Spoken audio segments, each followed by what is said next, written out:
Bienvenidos a Prosumiendo, el podcast donde exploramos la evolución de los medios, la comunicación, la tecnología y el pensamiento visual para prosumidores digitales.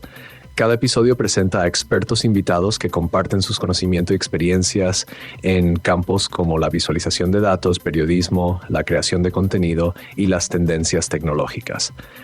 Nuestro objetivo es proporcionar una conversación amena, curiosa y profesional, enriqueciendo el entendimiento de nuestra audiencia sobre cómo consumimos y producimos información en la era digital.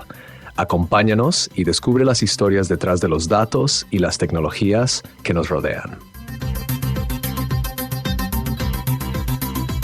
Pues buenos días, buenas tardes, buenas noches, bienvenidas, bienvenidos a un nuevo programa de Prosumiendo, tu podcast favorito de cultura digital y comunicación.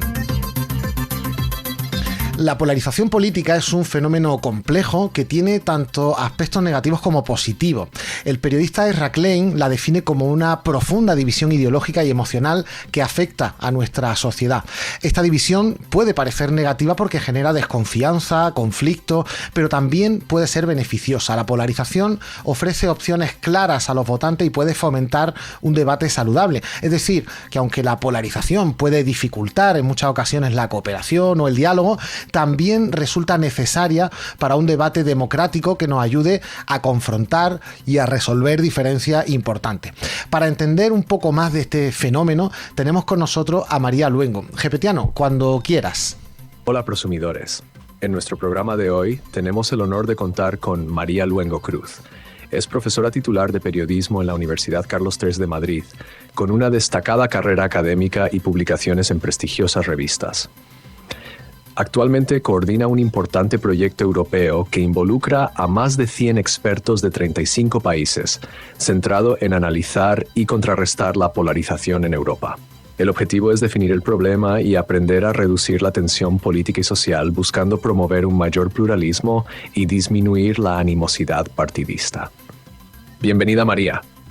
Pues bienvenida, María. ¿Qué te parece la presentación de Gepetiano? Gracias. Ha sido estupenda. O sea, la verdad es que con ese acento latinoamericano, ¿puede ser? Sí, está sesgado claramente. O sea, vira hacia lo anglosajón, claro. Me encanta.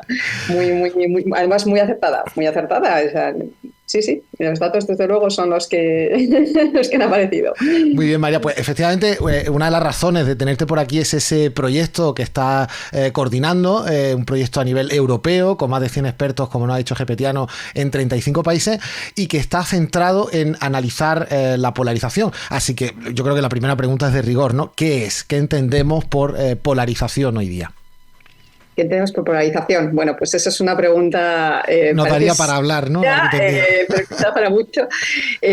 Hay muchas definiciones de polarización, muchos tipos de polarización, también yo creo que eso es interesante.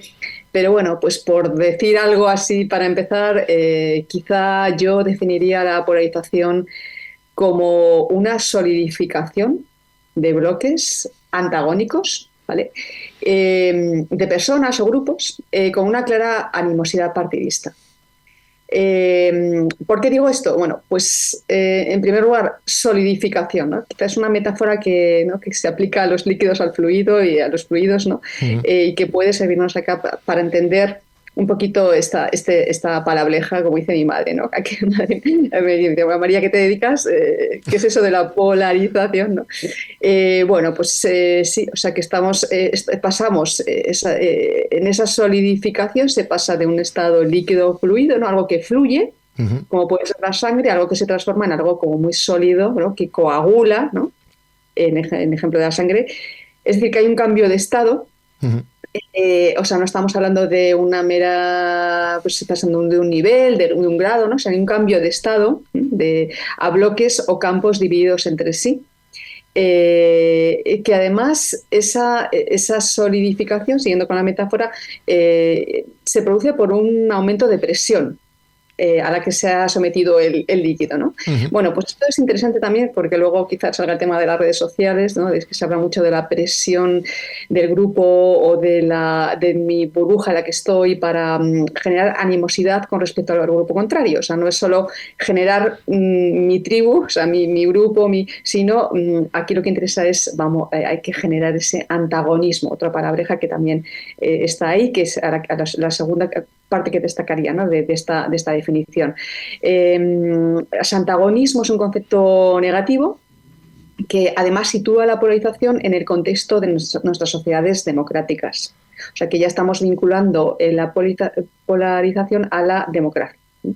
Y a mí me gusta utilizar este concepto de antagonismo tomando además el binomio que utiliza Chantal Mouffe, antagonismo-agonismo. El agonismo político es esa relación de adversario político. Es un adversario político y con respecto a lo que decías, ¿no? Cómo la polarización puede ser positiva cuando estamos hablando de, bueno, pues hay ideas contrapuestas, hay diferentes maneras de entendernos en sociedad y de organizarnos políticamente. Tú eres mi adversario, ¿no? O mi adversaria, pero no mi enemigo. El antagonismo hace referencia a una relación de enemistad, de animosidad, ¿no? De aversión hacia el otro grupo. Entonces ahí pues ya estamos viendo pues, dos palabras que me parece que son importantes, creo yo, para definir este complejo fenómeno de la polarización, que además pues eso se puede entender a nivel político, a nivel social, a nivel cultural, mediático. En el proyecto que estoy liderando queremos ir más a esa polarización social. Ese es el concepto que utilizamos, ¿no? Y ir a descender hacia la ciudadanía. Claro, entonces en ese concepto del que tú hablas, ¿no? De lo líquido que me ha recordado a Bauman, ¿no? Es decir, cómo se solidifican al final tendencias, corrientes, digamos, de opinión, ¿no? Y se antagonizan, ¿no? Es decir, al final entiendo que tiene que ver también con el mundo actual y con la democracia actual y con la simplificación de muchas cosas, ¿no? Al final parece que solo hay dos puntos de vista y tienen que estar enfrentados, ¿no? O estás conmigo o estás contra mí y de ahí quizá pues muchos de los problemas que puedan venir. Esto que hablamos de la polarización, aunque efectivamente lo relacionas mucho y tiene que ver con la democracia, ¿es un fenómeno nuevo de estos días o viene de antiguo? Es decir, es tan antiguo como la democracia, o iba a decir, o incluso como la política, como el ser humano en general. Claro, es una pregunta interesante. Yo diría que no es nuevo. No es nuevo. Lo que pasa es que sí, o sea, se ha convertido un poco en tendencia, en palabra tendencia, ¿no? Al igual que lo fue en su momento desinformación. O posverdad. O sea, es verdad que al final el mundo, el contexto digital en el que nos movemos, las redes sociales amplifican todos estos fenómenos, ¿no? Y no sabemos muy bien si lo cuantitativo se hace cualitativo. Ahí está un poquito el reto, ¿no? De saber si simplemente se está amplificando algo que siempre ha existido, ¿no? Que, pues hablando antes de Chantal Mouffe, pues ella misma decía, ¿no? que o para explicar, ¿no? su modelo de la democracia agonística, ¿no? La buena democracia que incluye el conflicto en el gobierno democrático, pues bueno, pues que siempre, o sea, que el conflicto y el antagonismo, pues de Maquiavelo a Carl Smith, pues ese binomio amigo-enemigo siempre ha estado presente. O sea, que forma parte de la política, ¿no? Y siempre ha habido política, ¿no? Entonces, pues ahí siempre, o sea, esa división o esa línea divisoria entre grupos, entre ideologías, siempre ha estado ahí. El conflicto siempre ha estado ahí, pero aquí lo interesante es no hablar de polarización en esos términos, sino en si vamos a que esa enemistad pasa a una amistad o eso que hablábamos antes de adversarios políticos, o no, o sea, nos quedamos encallados en la enemistad y entonces ya no hay conversación, no hay diálogo, no hay O sea, lo que al principio puede ser como una pluralidad de opiniones, ¿no? Pues se queda ahí como encallado, como bien explicabas antes, y ya no son bloques o campos totalmente divisivos, o sea, que no tenemos nada en común y es que además me generas odio, me generas... no puedo hablar contigo, ya no me puedo sentar a hablar.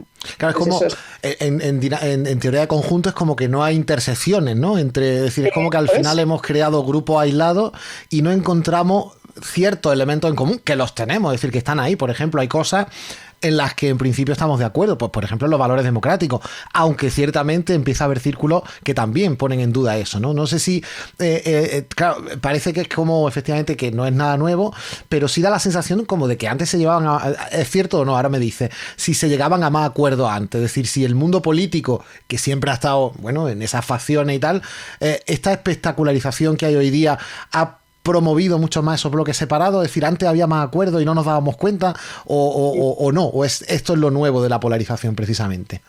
A ver, hemos pasado por varias guerras mundiales, hemos tenido una guerra civil en España, o sea, ha habido un momento de transición en el que maravilloso en el que se dio ese acuerdo, pero yo de nuevo voy a decir, me parece a mí, o sea, lo han identificado muy bien muchos politólogos, sociólogos, ahora me estaba acordando de otro autor con el que yo trabajo, Jeffrey Alexander, que como base de su teoría de la sociedad civil, de la esfera civil, o sea, es también otra teoría más neoliberal, o bueno, es una mezcla diferente de varios conceptos.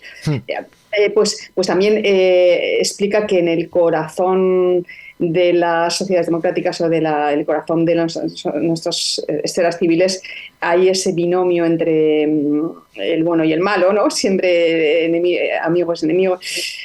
Entonces, pues, en fin, eso está ahí. O sea que, y también me parece, y vuelvo a lo que comentabas, que creo que esa retórica divisiva entre los políticos, entre la clase política, nos puede hacer parecer que vamos a una mayor polarización. Entonces hay que un poco pinchar el globo y ver hasta qué punto eso es así, ¿no? Y a mí, por ejemplo, me gusta mucho ver que la polarización tiene diferentes causas, que no solo son los políticos que nos representan en todo modo, a lo mejor estoy hablando un poco de manera así desordenada, pero este proyecto europeo nos da una perspectiva que nos saca de España, por ejemplo. A mí eso me ayuda mucho, ¿no? Porque en otros países también hay mucha climas de polarizante y demás, ¿no? Pero bueno, nos da una perspectiva mayor y nos permite como tocar más el fondo de dónde está esa polarización radical, que nosotros vamos a eso, ¿no? Y no tanto esa polarización que siempre ha existido, o esa diferencia, o ese no tirarnos los trastos, sobre todo en época electoral y tal, sino, bueno, ¿dónde está? Entonces, bueno, pues hay razones, por ejemplo, como la desigualdad, que me parece que son más estructurales y que también hay muchas personas que apuntan ya a la crisis del 2008 como una de las causas así profundas de la polarización. Cuando hay esa desigualdad, eso genera también mucha enemistad, ¿no? Luego muchos factores psicológicos, que me parece que todo lo que es la psicología social y factores culturales que son muy importantes y que no están tan estudiados. Bueno, pues en fin, que hay que salirse un poco de esa retórica divisiva de la clase política, este es mi mensaje, para ir más al fondo de la polarización. Y eso es lo que queremos también hacer con este proyecto, ¿no? Es muy interesante porque es que el concepto, ¿no?, que estáis trabajando, la polarización, toca muchos palos, ¿no? Por ejemplo, hablas de la crisis financiera que provocó también mucha desafección hacia las instituciones, hacia el periodismo, por ejemplo, en general. No he hablado, por ejemplo, del marco comparativo, porque es verdad que muchas veces estamos encerrados, ¿no?, en la actualidad política, por ejemplo, de España. Comparándonos con otros países, el tema de la polarización, ¿tú crees que es mayor aquí, es menor? Es decir, bueno, no sé si hablar en cantidad, en gradación, como mayor o menor, pero el nivel de polarización ha crecido en general en Europa o ha crecido más en algunos países que en otros. ¿Cómo lo has visto en esa perspectiva comparada con respecto a nuestros vecinos europeos? A ver, llevamos 6 meses de proyecto y todavía nos estamos organizando. Es decir, que no hemos podido todavía comparar mucho, por ser sincera, pero sí que es verdad que, bueno, de entrada una cosa que vimos hace unos meses que nos reunimos en Polonia, es que la polarización, al menos como concepto académico, nos llega del mundo anglosajón y de Estados Unidos. O sea, y eso sí que lo analizó un colega que está trabajando en Turquía en estas cuestiones de polarización y depolarización. Y vio que la literatura académica, casi el 90% de lo que se dice y entendemos por polarización viene de ese mundo, ¿no? Y además de la política y de la comunicación en menor medida. Pero, por ejemplo, ámbitos como la psicología, la antropología, la filosofía, está muy poco desarrollado. Si nos vamos a Europa, nos encontramos con que primero la polarización es un fenómeno que también exportamos de Estados Unidos, básicamente. Bueno, digo, he hecho un anglosajón, pero vamos, es anglosajón, perdón. Y luego que está hay polarización, pues porque más de ya estamos como 130 investigadores están conectando con el tema. O sea, ellos aprecian y están observando y están intentando estudiar esa polarización en sus determinados países, pero a su vez está muy fragmentado, las causas son muy distintas, o sea, hay que andar mucho ahí, ¿no? O sea, que hay, yo no diría que haya más en Europa que en Eslovaquia, por ejemplo, pero que la forma en la que se manifiesta la polarización es muy distinta y las causas, también las consecuencias que puede tener, que puede apuntar más a cuestiones de identidad, de cultura, que es lo que queremos estudiar. Oye, sabes que, bueno, ya has visto, ¿no? Que tenemos un colaborador que te ha presentado al principio, que es Gepetiano, que es inteligencia artificial. Él tiene por aquí una pregunta preparada, ¿vale? Vamos a escucharla, a ver qué pregunta tiene. A ver si salta por aquí. María, primero que todo, gracias por acompañarnos. Tengo una curiosidad que espero puedas resolver. En tu proyecto europeo sobre polarización, ¿has encontrado alguna fórmula mágica que podamos aplicar en las cenas familiares de Navidad para evitar que los temas políticos conviertan el pavo en una zona de guerra? Porque sinceramente más de uno te agradecería ese consejo. Claro, ahí se nota un poco el sesgo, ¿no? El pavo, dice, ¿no? Claro, aquí el pavo no es tan común. Esa sería una de las preguntas, ¿no? Es decir, al final la polarización nos afecta porque no es solo algo del mundo político, sino que está en las mesas, ¿no? Cuando nos reunimos con la familia y surge algún tema polémico, ¿qué se puede hacer, ¿no? Es decir, para romper un poco esa polarización o por lo menos para convertirla en ese elemento positivo del que estamos hablando, es decir, que se convierta en un debate donde se puedan encontrar algunos puntos en abierto, no sea algo antagónico o agónico, como decías tú al principio. ¿Cómo lo hacemos?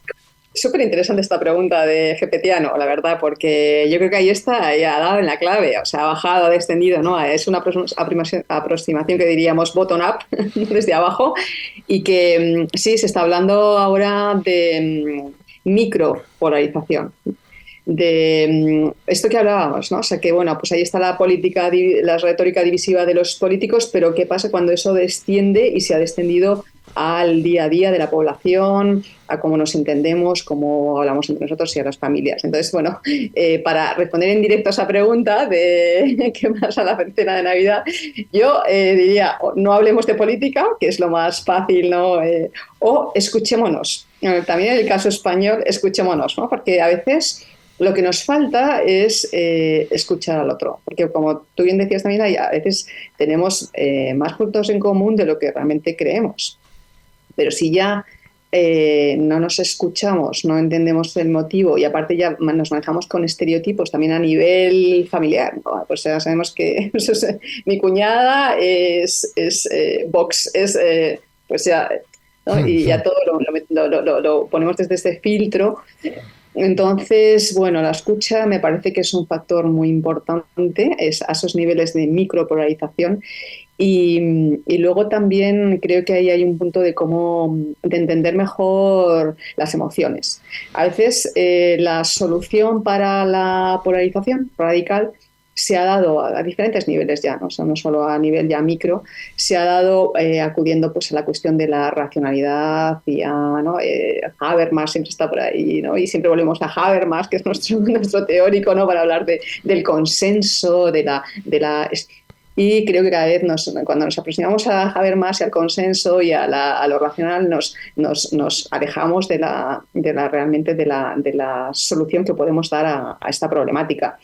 Porque lo que tenemos que entender es, a veces esa polarización se produce fundamentalmente pues, por cómo es el ser humano y además en cómo se maneja esa emoción colectiva, ¿no? Y a veces nos falta esa comprensión de las emociones, de los sentimientos y cómo eso se activa en contextos polarizantes, ¿no? Cuando tenemos una persona polarizante, entonces nos gustamos y nos polarizamos, entonces ya nos callamos o no decimos nada o no sabemos cómo reconducir la conversación. Entonces, bueno, ahí creo que hay hay un gap, una laguna que sería muy interesante afrontar, ¿no? Desde la psicología social, desde la antropología. Es muy interesante porque efectivamente Habermas hablaba de esa razón comunicativa, pero en el momento en el que apelan a las emociones, la comunicación se convierte en otra cosa, ¿no? Ya lo racional se queda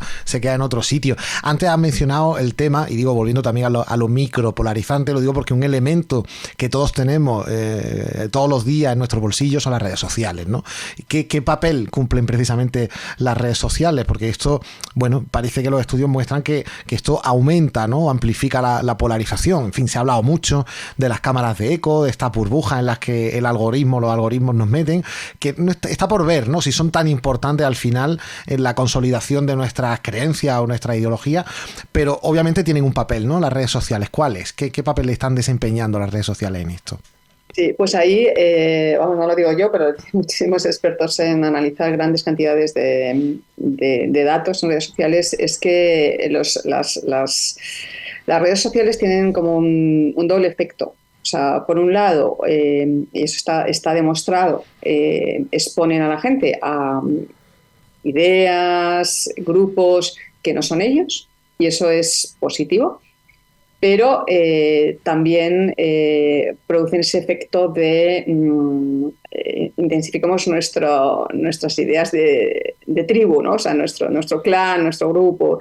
Entonces, ahí las investigaciones empíricas más recientes están un poco enfrentadas, porque o sea, es verdad que el hecho de exponerte a otras ideas, a otros grupos, eso no implica que ya de entrada vayas a asumir, o sea, vayas a ser más razonable, vayas a matizar tus ideas más radicales o por ahí, lo que sea. Pero bueno, el hecho de conocer ya es un punto de partida interesante, ¿no? Esa apertura, ¿no? a otros. Entonces, hay o sea, datos empíricos que demuestran las dos cosas, ¿no?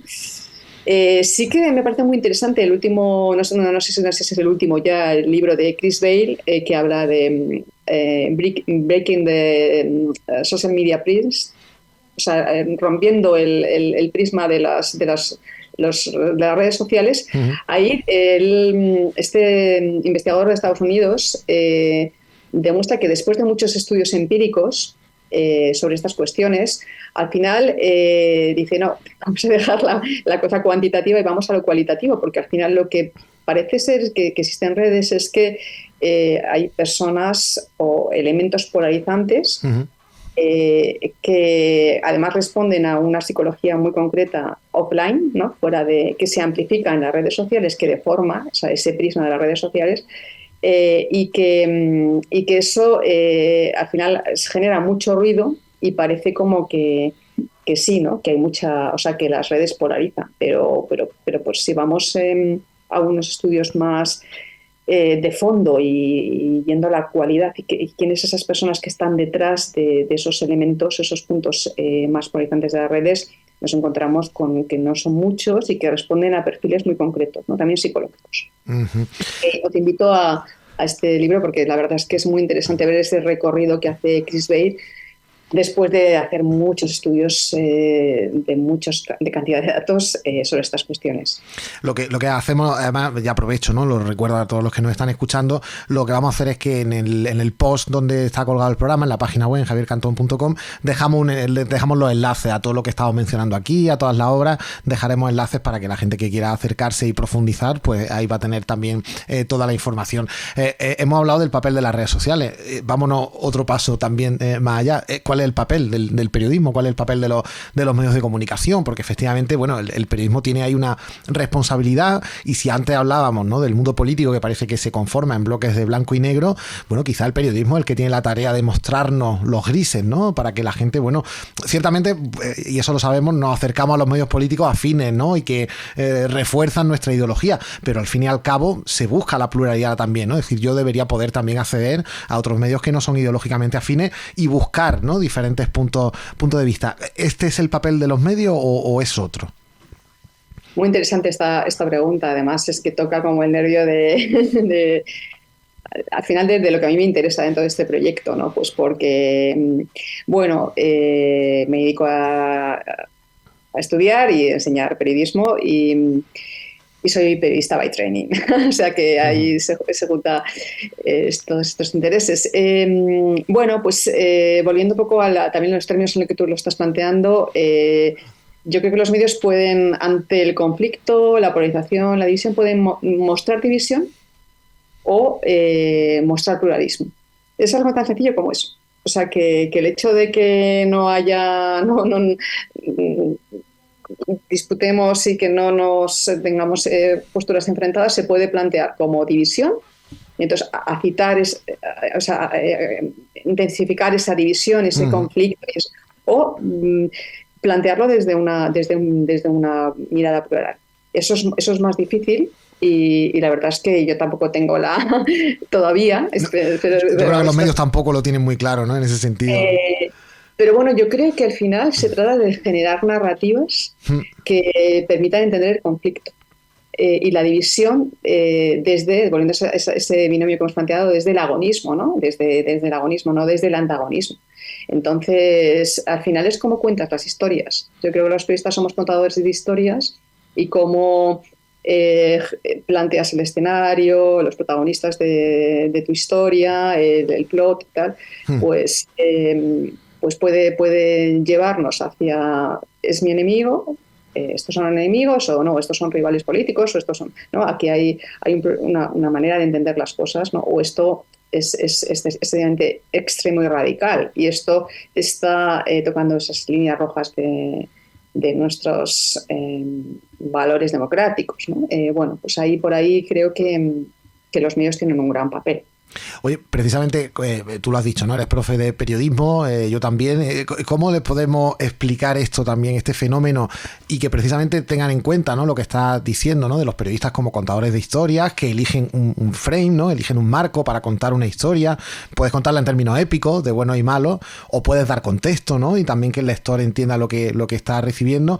Pero cuando se lo explica a tus alumnos, ¿qué recibes? ¿Qué notas de ello? Es decir, ¿entienden este concepto? ¿Les pilla de nueva? ¿Es algo en lo que no habían reparado?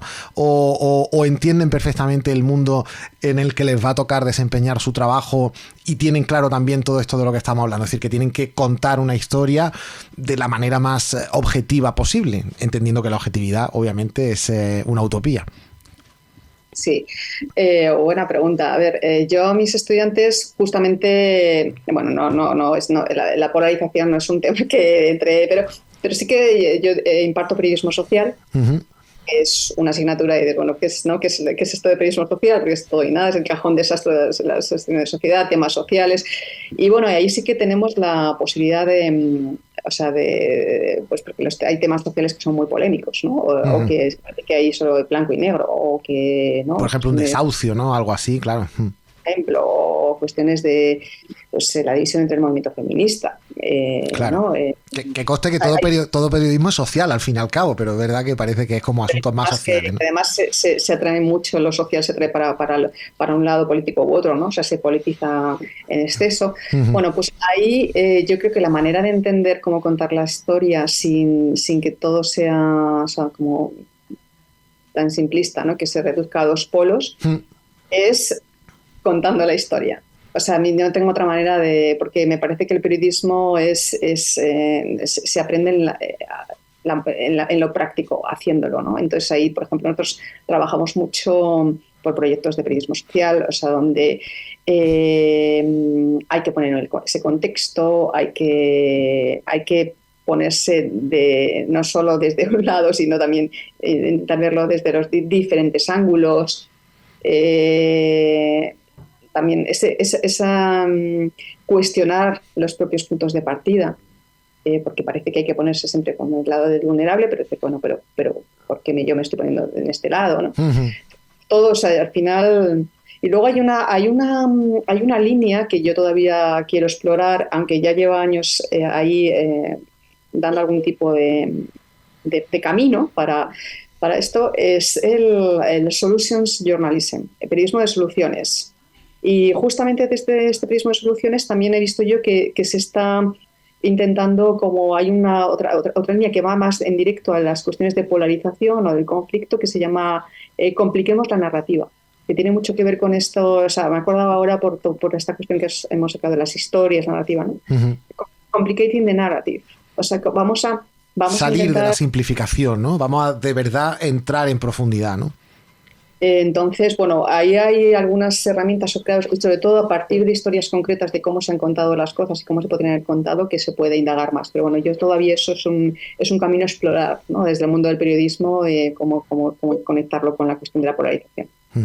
Ya que hablas de futuro, bueno, pues ¿cuáles son los caminos futuros de tu proyecto, de tu investigación, además de este complicating, ¿no? De esta complicación de las narrativas o complejización, no sé cuál sería el mejor término, pero ¿hacia dónde va a caminar este proyecto que estás liderando y la investigación sobre polarización? Es decir, ¿qué resultados esperáis obtener? Dime un poco la perspectiva. Sí, bueno, pues el proyecto está, o sea, los resultados tienen que ver con los 3 grupos de trabajo en los que está dividido, y una de las primeras resultados que queremos obtener, si se puede hablar de resultado, es entender bien a qué nos estamos refiriendo cuando hablamos de polarización, y desde esa mirada comparativa. O sea, entonces, de hecho, nos reunimos en Estambul, pues porque ahí tenemos grandes socios que están pensando estas cuestiones, y queremos, ese es un primer grupo de trabajo, ¿no? Que es, bueno, aclararnos de qué hablamos cuando hablamos de polarización, tanto de polarización como depolarización, ¿no? Que es un poco herramientas para desescalar el conflicto, desescalar la polarización. Entonces vamos ahí. Y eso sería lo primero, y hacerlo eso, desde una mirada comparativa que nos permita dar con las claves de lo que nos pasa a muchos, ¿no? En muchos países. Entonces, eso sería una primera resultado. El segundo resultado es, ya tenemos una página web, y ahí queremos ir trabajando como una base de datos con iniciativas, en este caso de polarización social. Y en este sentido, por ejemplo, ya en septiembre también vamos a tener un encuentro con periodistas que son uno de los principales stakeholders o partes interesadas del proyecto, que son las organizaciones de medios, para, desde el inicio de la acción, porque se lo llevamos muy poquito, tenerles como compañeros de camino, ¿no? Durante estos 4 años que va a durar el proyecto. Le llamamos acción porque llaman así en Europa, ¿no? Una acción cost. Y bueno, pues ya les vamos a reunir con una especie de panel o focus group donde vamos a preguntarles una serie de cuestiones, y ya queremos un poco empezar a andar con periodistas a nivel individual, aunque tenemos, pues, van a estar representados de diferentes medios de diferentes países.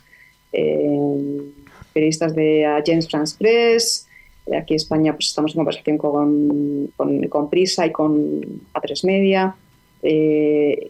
Bueno, todavía tenemos que verlo cómo lo vamos a... Ya tenemos a las personas, pero queremos hacer una cosa más de un primer contacto con periodistas para ver sus experiencias. Hemos comenzado también con una persona que nos parece muy interesante, que ya es conocida, Sarah Cooper, que dirige un proyecto en Alemania del periódico State Online, que el proyecto se llama My Country Talks, y que también lo ha llevado a Europa, y que es muy interesante porque es un medio de comunicación quien pone a dialogar a ciudadanos y ciudadanas, ¿no? A gente que piensa de manera muy contraria en cuestiones conflictivas, y pone cómo luego pues se entienden. Pero nos parece, o sea, que sea un medio de comunicación quien ponga adelante esa iniciativa ciudadana o entre ciudadanos, me parece muy interesante. Entonces, Sarah Cooper vendrá también el encuentro va a ser en Portugal. Entonces, bueno, son resultados de networking, oye, estamos todos interesados en esto, estamos preocupados por esta problemática, vamos a unir esfuerzos, vamos a ir poquito a poco produciendo este tipo de, estos y otros resultados, ¿no? Luego pues publicaciones, un libro colaborativo, así. Hoy pues estaremos muy atentos porque yo creo que es muy interesante, sobre todo eso, cuando empecé ya a publicar resultados. Has dicho que tenéis una web sobre el tema de la depolarización social, no sé si está ya publicada, está abierta. La web está ya en abierto, la hemos puesto en abierto, aunque estamos todavía actualizando contenido, pero os la pasaré, sí. Vale, eso te iba a decir, lo pondremos junto al resto de materiales y yo creo que, como digo, muy interesante. Seguiremos muy de cerca este proyecto, a ver qué va surgiendo de él, sobre todo porque yo creo que lo interesante de todo esto es cómo la solución es más sencilla, ¿no?, de lo que parece, y es escucharnos, y es hablar, y es volver a conversar entre nosotros, dejar el móvil un poco aparcadito si hace falta, y hablar un poco y charlar con esa voluntad de entenderse, ¿no? Es decir, de entender que tenemos ciertos aspectos en común, de que estamos de acuerdo, pues no sé, por ejemplo, la sanidad pública, la educación pública, siempre hay un mínimo, que a lo mejor no es tan mínimo común como podemos parecer en otras ocasiones, pero bueno, sobre algo que se pueda construir y empezar a calmar un poquito la agua, ¿no? Es decir, que esto no esté siempre tenso y que entendamos que se puede conversar y se puede llegar a acuerdos. No siempre tenemos por qué ser enemigos, ¿no? Es decir, se puede cooperar, se puede colaborar